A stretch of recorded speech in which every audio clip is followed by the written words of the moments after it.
Hello weavers, మనం ఈరోజు బెండకాయ పల్లి కారం చేసుకుంటామండి. చాలా టేస్ట్గా ఉంటుంది. ముందుగా పెనం తీసుకొని స్టవ్ ఆన్ చేసుకొని పెనంలోకి ఆయిల్ వేసుకొని బెండకాయలు కట్ చేసి వేసుకున్నామండి.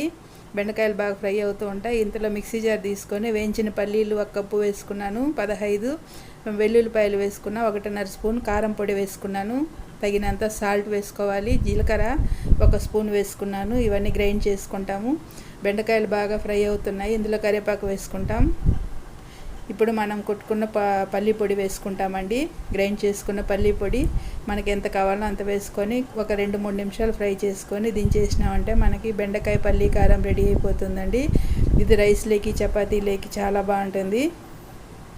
ఈరోజైతే నేను రైస్లోకి వేసుకొని ఎంజాయ్ చేస్తున్నానండి. మీరు ఇట్లనే చేసుకోండి, చాలా చాలా టేస్ట్గా ఉంటుంది. చూడండి, చూస్తుంటేనే మీకే అర్థమవుతుంటుంది ఇది ఎట్లా ఉంటుందని.